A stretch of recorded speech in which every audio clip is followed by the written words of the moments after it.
either or not going to work for you. Yeah? Now, I don't know about you. I know about you.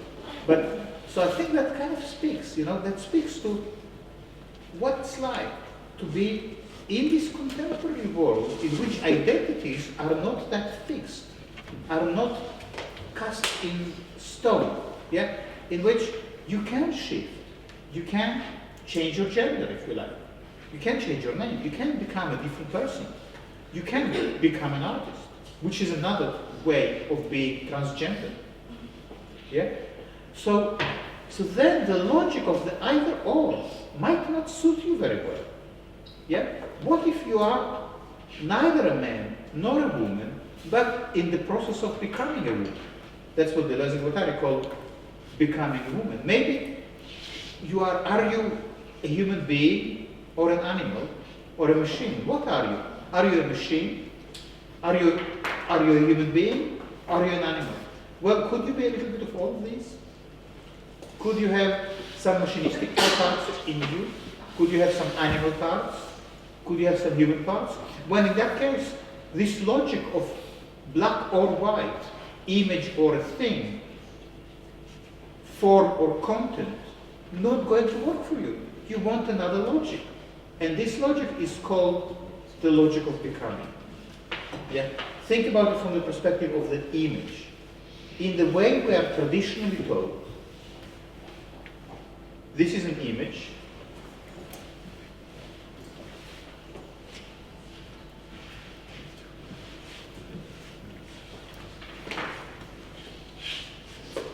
This is an image.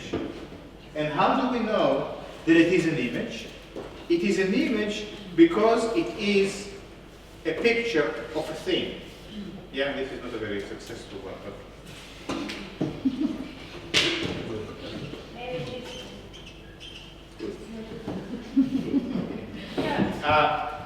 no.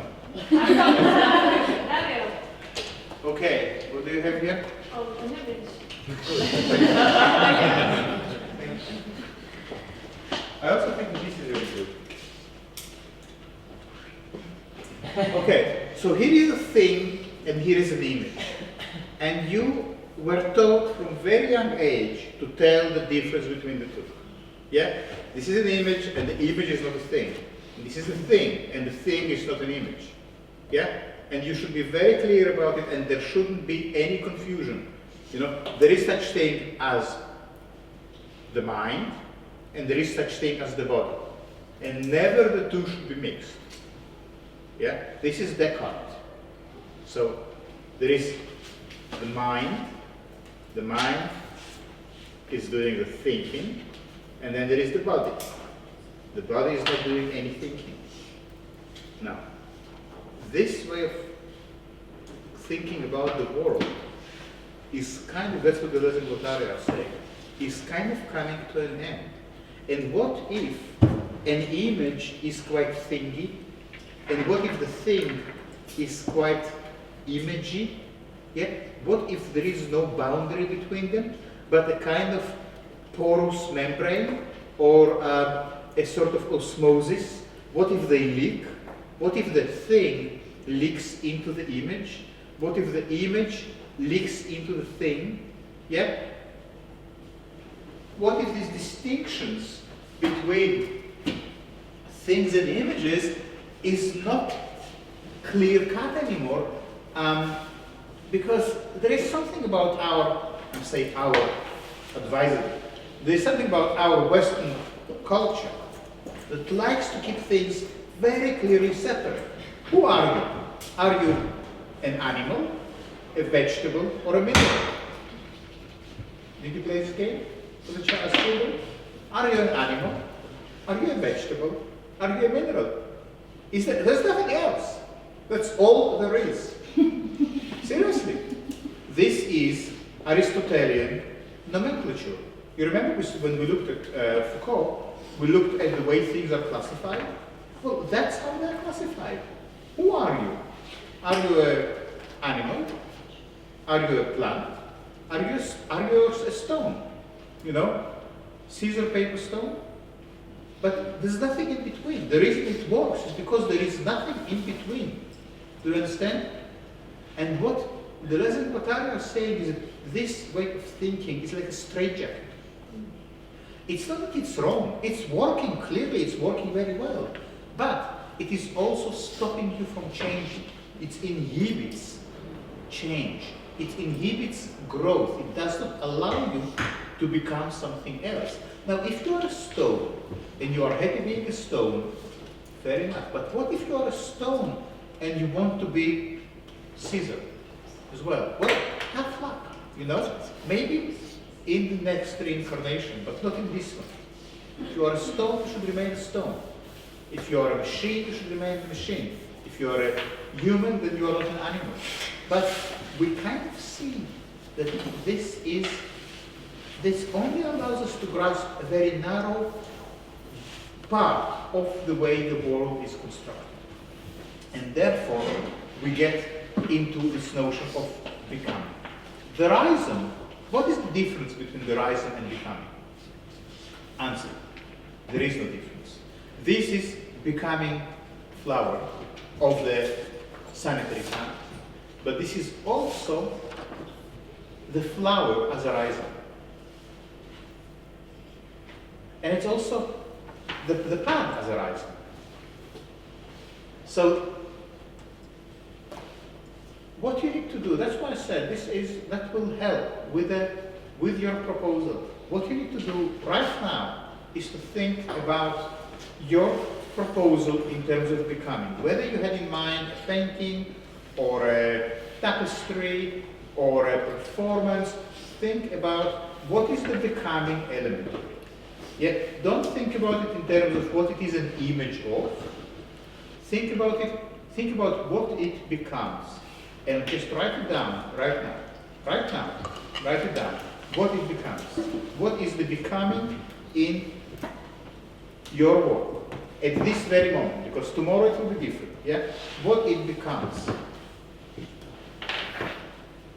I'm giving you exactly 30 seconds to do it.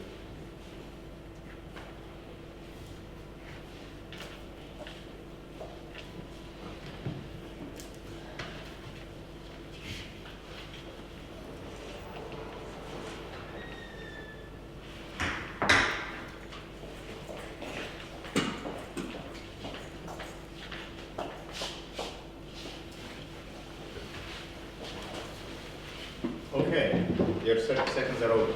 Simona, could you now read to us? A becoming is not a correspondence between relations, but neither is it a resemblance, an imitation, or at the limit, an identification. We'll stop it for a second. I just want you to hear it very, very clearly. Could you please read this sentence again? Yes, definitely. Becoming bigger. Great. Okay, now just let it sink in. It's kind of fundamental. Okay, Simona, again, and everyone will pay attention. A becoming is not a correspondence between relations, but neither is it a resemblance, an imitation, or at the limit, an identification. So, again, this is not a resemblance of a flower. Yeah, this is not a clever way to make flowers. Do you understand what we are talking about? Of course, it is also that, but that's not the way to look at it. If you want to understand how a work of art works, it's not a correspondence between relations. It is a sense of movement. Now, becoming, this is the key. Becoming is a movement. How do you deal with movement? How do you deal with a sanitary towel becoming something else? Yeah? Now, it's very interesting from the photographic perspective. Generally, we are told in photography to avoid movement, to exterminate it. How do we exterminate movement? Well, we use a fast shutter speed. We put the camera on a tripod. We tell our subject to stand still. All these things. Yeah? And I remember all these charts, you know, with if your shutter speed is 125 per second, then the person will be sharp. But if it's 160 per second, 60 per second, then it will start to get blurry. And if it's a quarter of a second, then it will be much more blurry, and it's bad. The good is the sharper, the better. But what do you capture with this sharpness of yours? What do you capture with this clarity of yours? You capture resemblance. You capture imitation. You capture identity. What you fail to capture is the becoming. Yeah? Okay. Starts to make sense? We'll see. Can you do another few more sentences? Thank you. Can you scroll down? Well, Yeah, I've got it. The whole structuralist critique of this series seems irrefutable. To become is not to progress or regress along the series. Above all, becoming does not occur in the imagination, even when the imagination reaches the highest cosmic or dynamic level, as in Jung or Bachelard. Becoming animal are neither dreams nor fantasies. They're perfectly real. But which reality is at issue here? For if becoming animal does not consist in playing animal or imitating an animal, it is clear that the human being does not really become an animal any more than the animal really becomes something else. Becoming produces nothing other than itself. We fall into a false alternative if we say that you either imitate or you are. What is real is the becoming itself, the block of becoming, not the supposedly fixed terms through which that becomes passive. let's stop here for a second. Do you hear something in this? Yeah? Carol, would you like to say anything here?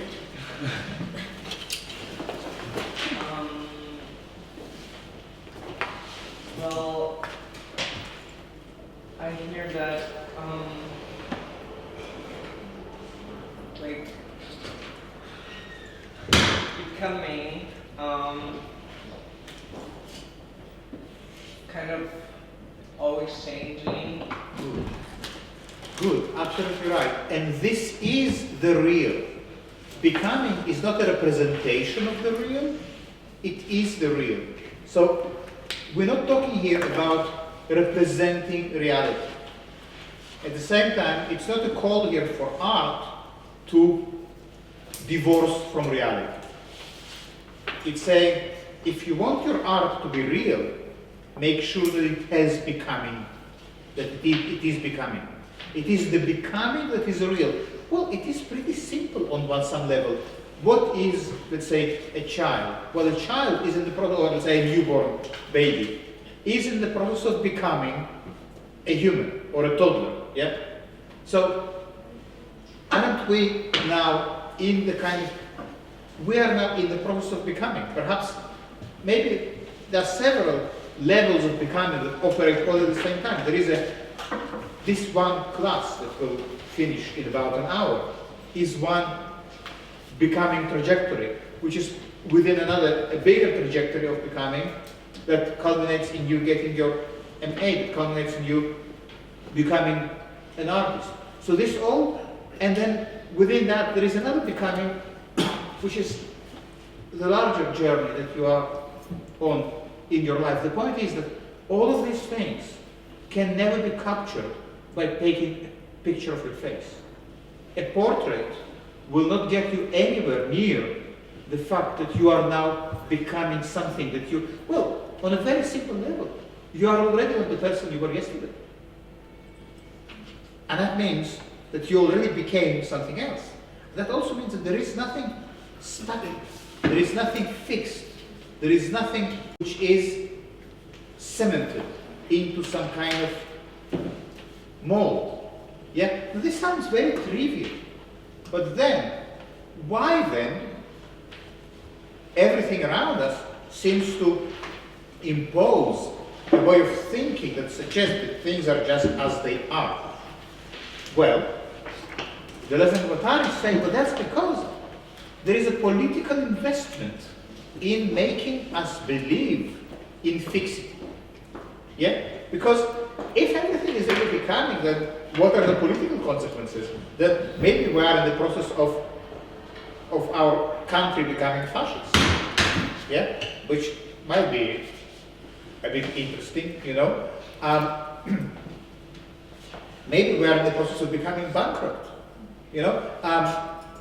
Maybe we are in the process of becoming animals or monsters, or in the process of losing our humanity.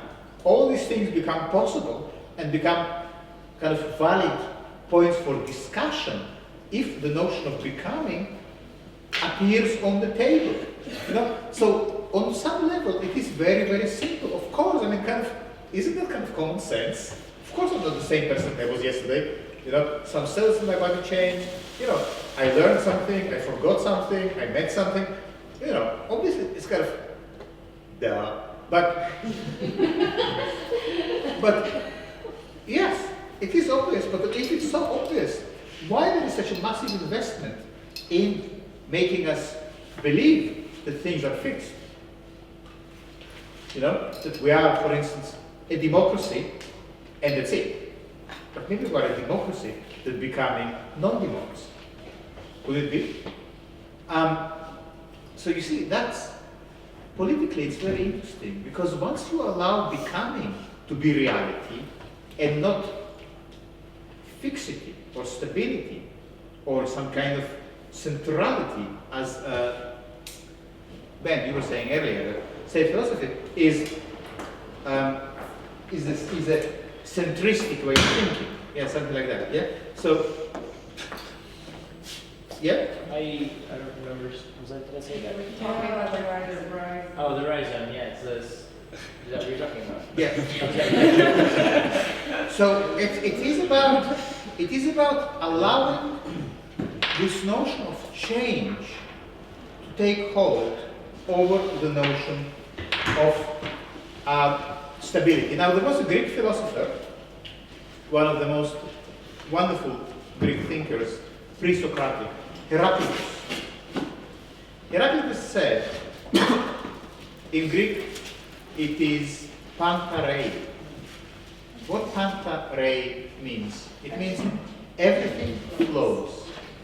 Pantarei. That's what becoming is. So on some level, there is nothing new in what Deleuze and Guattari say. They send us back to the very origins of thinking. In a sense, they said, yes, in the early pre-Socratic thought, the notion of change was deeply embedded in, and you could also say, well, isn't that also a Buddhist notion? That change is at the very root of life. Yeah, the yin becoming a yang. Yeah, so when Heraclitus said pantarei, he had this wonderful image to explain how that works. He said, you can never step into the same river twice. What that means? How do you understand that? Replace. Why you cannot step into the same river twice? Because this room tomorrow cannot be the same as today. Because now What changes? Next Wednesday something will be changed. In 1 minute the air, the condition of air will be changed. Our perception of the space will be changed. Because our mind accounted experience. Yeah. So we perceive the space differently. Good. Max? And you have the flow of everything going on. You have the flow. So you dip your toe in the water, and now if you will dip your toe in the water again, it is already different water. But what if you run downstream and catch exactly the same water, and to dip your toe again? Well, then it's already a different shore, and it is already a different hue. Yeah? So you can never step into the same river twice. Now, what if we take that really seriously? What if we make that the cornerstone on which we base our understanding of the world? Then it will be very hard to talk about animal, mineral, animal, plant, mineral. Yeah? Because it means that you also cannot be an animal all the time without changing. An animal will become eventually a plant and eventually a mineral. You know, the oil that we get from the ground used to be plants and animals many, many millions of years ago. Yeah? So kind of, yeah, there is a sort of change. But it's kind of interesting that it is precisely that which we find so hard to grasp. And why is that? Well, because there is a massive investment in comprehending the world as a representation.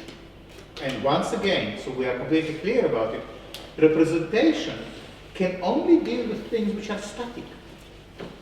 Representation is excellent in telling you what a tree looks like, but it is useless in showing you what a tree becomes. Maybe a tree is on the way to become a drop of oil in a big ocean of oil. Yeah? But representation will not be able to show that to you. The representation can only deal with reality by isolating it into a steel frame, into a snapshot which is frozen. And therefore, representation actually, get this, representation is the unreal. Representation is the real simulacra. Representation is the real simulacra because the real is all the time in movement. Go to a river and take a photograph. The river is in a flow. The photograph will be static. The photograph is the simulacra. Yeah? What will it mean to really make a work about the river? You will need somehow to find a way to get this flow into your work. Yeah? How do you get flow into your work? Well, Xiao, I think you done that with your scroll. Yeah? This is it, you know. You are already working with the flow in different ways. And maybe if you feel that your work is not quite getting you where you want to be, if you, let's say, somehow think that, oh, I'm not quite happy with it, perhaps it needs more flow. Perhaps it needs more, yes? Could you go back on the, you said, of this representation being the real simulacra or something? Why representation is the real simulacra? Because representation shows you things in a static way. Yeah? So I will make a representation of you, Simona, by setting up my 5:4 camera and making a portrait. Yeah? And I will say, look, this is, you know, this is a very accurate representation. But if you are change, if you are Pantare, and the image is exactly the same, because, yeah, the only time the image is changing is in Oscar Wilde's The Portrait of Dorian Gray, which is interesting in that context. We will discuss that. But then it says the portrait is the lie, because the portrait deals with the fixity, and there is no fixity in you. That's why you could say that it is the representation, the accurate, more real than real representation that actually lies, or you could say simulacra. Here's another way to get to the question of becoming. Do you know the story by Kafka? Which one? No.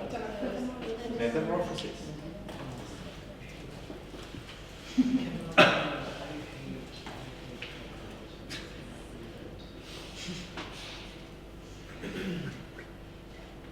No, I don't know if this is the. I just wanted to read a few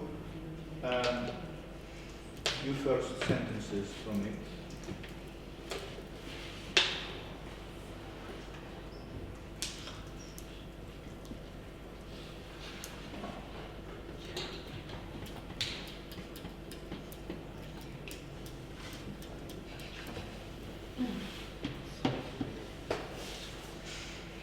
Okay.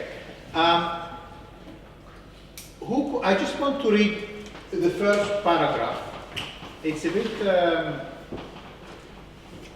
bit small. So someone who sits. Rupert, could you read to us the first paragraph? One morning. Sorry. So first, let's start from the title. Metamorphosis by Franz Kafka, translated. One morning, when Gregor Sand woke from troubled dreams, he found himself transformed in his bed into a horrible vermin. He lay on his arm along the back, and if he lifted his head a little, could see his brown belly, slightly domed and divided by arches into stiff sections. The bedding was hardly able to cover it and seemed ready to slide off any moment. His many legs, pitifully compared with the size of the rest of him, Pitifully thin. pitifully thin compared with the size of the rest of him, waved about helplessly as he looked. Great, thank you. So here is a metamorphosis. Here is becoming animal. You wake up one morning and you are an insect, or you are a prisoner, or you are a laborer in a factory, or you are homeless, or you are unemployed. There are many ways by which you can become a vermin. Yeah? This is becoming. Or you wake up one morning and you are disabled, or you are ill, or you are for some reason have anarchist tendencies, and you just become a monster, becoming a monster. Yeah, that happens. Yeah, so it's a very great, it's an amazing short story, and this is quite an old translation, but get it and read it. It's just a couple of pages, but it will. Well, this is becoming.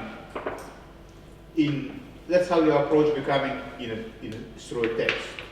Yeah.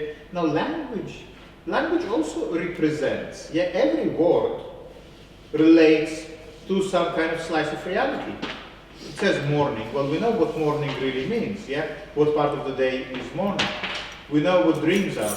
We know what the vermin is, and yet we can take this representational language and put it together in a way that captures the becoming, or the transformation, or the metamorphosis of the human being into an animal. Now, if that can be done with language, that can also be done with other representational forms. That is the Deleuze and Guattari argument. Any questions so far? We fall into a false alternative if we say that you either imitate or you are. What does it mean? How do you understand that? Can you reread it the way it makes sense?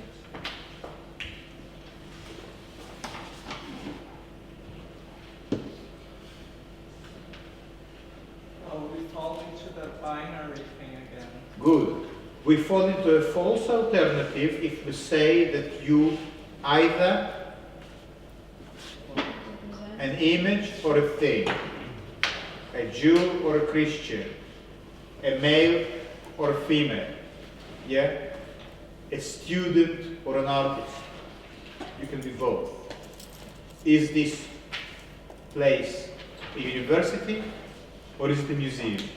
Well, it's the wrong way to think about it. It is both. And I think what makes Circle St. Martin's interesting as a place is that it is trying quite hard, not always successfully, but always trying to be both a gallery and a school.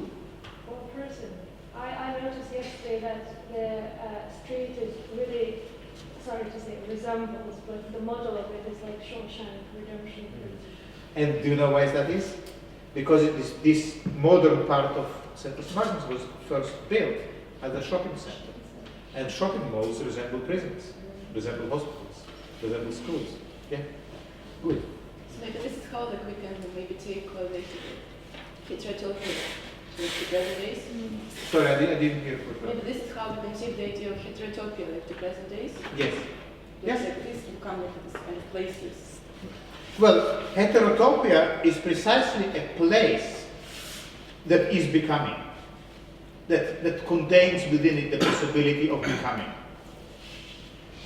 Now, so we're going to move and see how it also, but do you start to get a sense of what we're talking about?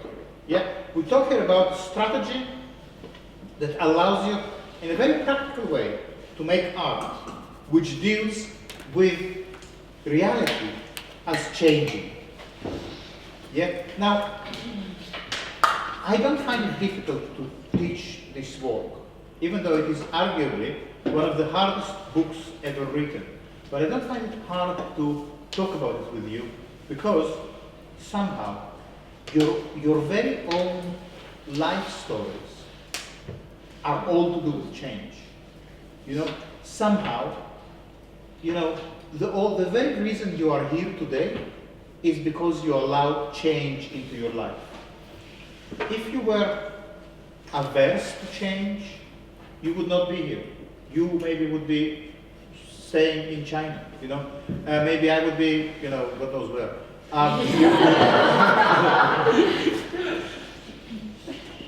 You somehow, in your all different ways, already worked with change, and you know how to ride it. You know how to ride this wave of becoming, how to harness this energy into your life. You know, if we were people who were, you know, if we were all sort of living in, I saw this TV program yesterday, Happy Valley. I don't know if you watch it. It's quite a kind of hard-boiled police story, which is about this kind of small town in Wales or somewhere in England, and everyone kind of spend their whole life living there. So you know, so when you're like 50-year-old, you still meet your high school sweetheart, you know, in the Tesco. You know, it's all in. Now, in a place like this, it will be very, very hard to come with Deleuze and Guattari and talk about becoming. Because when you are in this enclave, when everything remains more or less the same, then that's very hard. You kind of need to have a leap of imagination to allow becoming in, but not with you. You know, your whole presence here is becoming. Yeah, and that's why I think this is a text for us. And the other reason I want to read it with you is because I want you to feel that, you know, there is no text that is too hard for you. There is nothing that you cannot read. There is nothing that you cannot use. I want to somehow suggest to you a method in which you can approach any material and find there something that might be useful. Maria. I think becoming will going to be melt or not? Melt. Yeah, if it is a becoming, the subject is a kind of a centrality. So, how the subject fits with the becoming? Well, becoming is not fixed. The art, let's say the art is the subject as I don't know, the intention within the becoming, because becoming, everything becomes, but we have intention of this becoming. We can change the becoming. We say that we are here, we are not somewhere else. So we choose to be here. So we change the becoming. We have the power of becoming. Let's talk about it from the perspective of the artwork. What does it mean to think about the artwork as a becoming? It means to be concerned with the process more than with the end result. Yeah, the becoming is always a process. We still choose the process. Well, you choose the process, yeah, but the process is a movement. So it has to go like as it is. Yes. Yeah, it basically shifts. Giving a direction it. Well, I think it's a very good question. Where was this picture that I had earlier?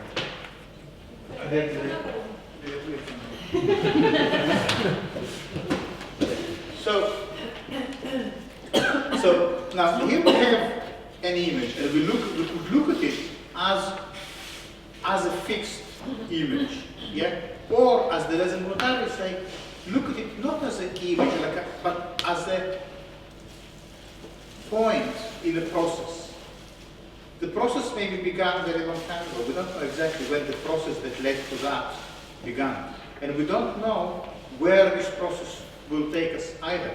So instead of seeing that as a kind of a goal or a target or object or objective, see that as one point on a long trajectory. Does it make sense? Yeah? And that means that you stop obsessing about this as kind of the end result on which all your energies are focused, and become more tuned to that road that took you to this point and the whole movement that comes with it. Because they say there had to be a movement for that to happen. There had to be many movements. Those had to be various movements for this cup of coffee to happen. Yeah? Think about the whole journey that the coffee beans made. Think about the work of the people in the cafeteria. Think about the making of the cup. These are all processes. But if you just look at that as an object, you forget that there are processes involved. So this is an invitation to consider the process, or to make the process visible. Yeah, that's in a sense what becoming is about. Oh, yes. Would looking at that photograph in the representational way you were talking about just now, does that have any kind of similarity to the way that Heidegger spoke about means to an end? Exactly. Like that being the sort of end result? Absolutely right. So Heidegger said, sorry? In some way, there is no an artwork. It's always this project. The process is the artwork. You are completely right. This is There it. is never a piece. Can you repeat of it? art. Can you repeat it? There is no art. Oh, no artwork. The artwork is the process. The process is the artwork. Yeah. The process is the artwork. If you get that, you can graduate today. The process is, now get that into your proposal. This is it. This is it. Now, if that was that simple, then really we could send it to you on the Postscript. But now we need to work out what it really means for your practice. But Maria, this was very succinct and correct. Right. The process is the artwork. That and why? Because that's how the artwork is real. Well, what else is a process? Well, I'm sorry to say, life is a process. Yeah, life is a journey, you know. Like well, yeah, on some level. So it's not if we are artists, we know when we're gonna die.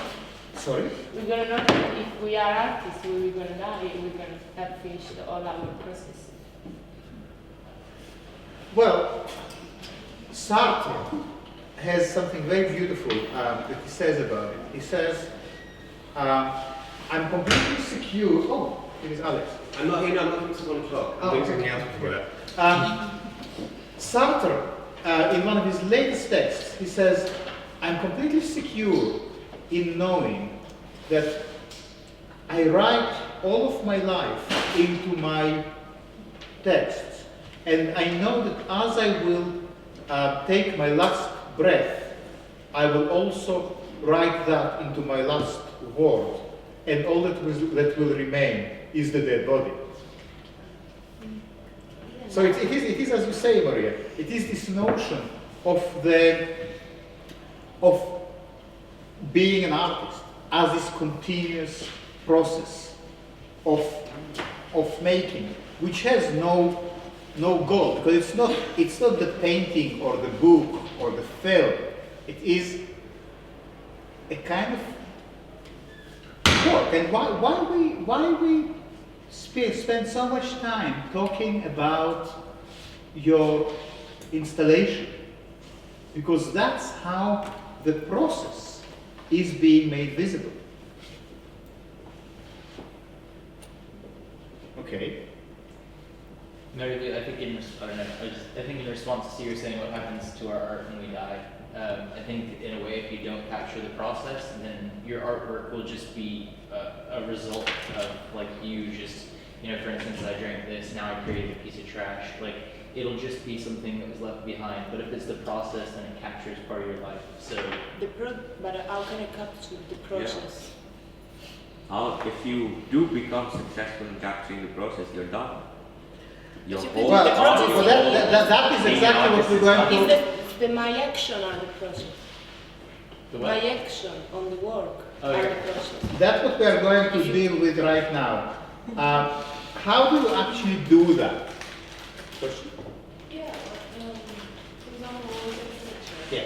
the chemistry is level like, for example, 200. Yeah. Well, my company. Yeah. So you capture Yeah. the still Yeah. moment.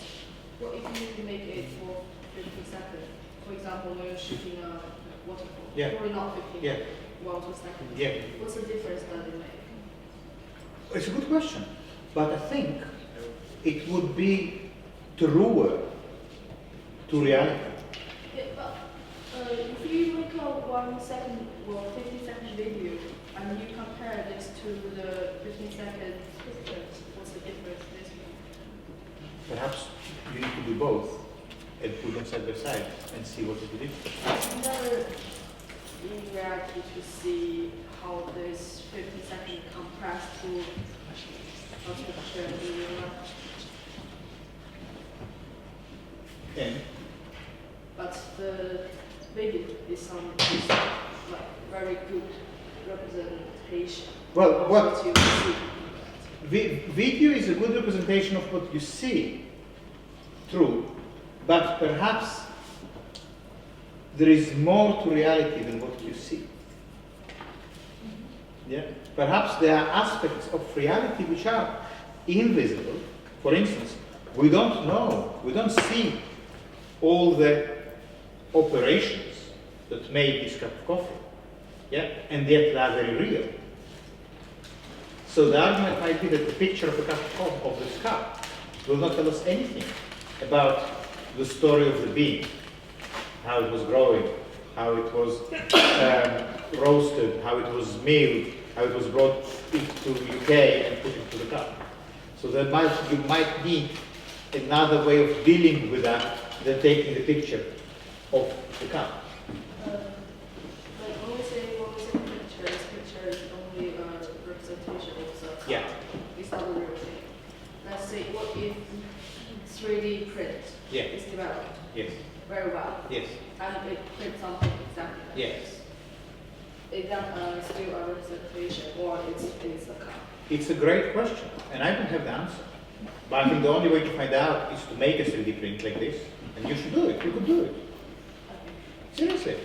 Speak to Dario. Dario done something similar for his degree shot. So I think instead of talking about it, make a 3D print of the cup, and then we will look at it, and then we will try to find out. Because before we can, no one knew what flowers made of sanitary pads would be like until someone just done it, and then we can look at it and sort of feel feelings about it and have a discussion about it. I see what you are asking. It's kind of important to make these experiments in reality, to compare 15 seconds of filming with a 15-second exposure, and then what is better? What gives you a stronger experience? And then you will know what might work for you. Okay, now, what is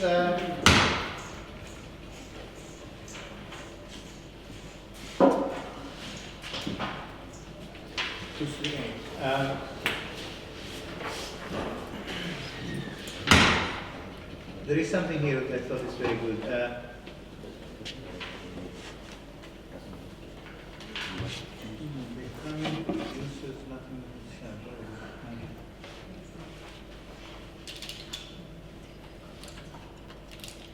Are you okay? Yeah, it's very difficult. Not to understand what you're saying, but to think about how to improve. Well, here we go.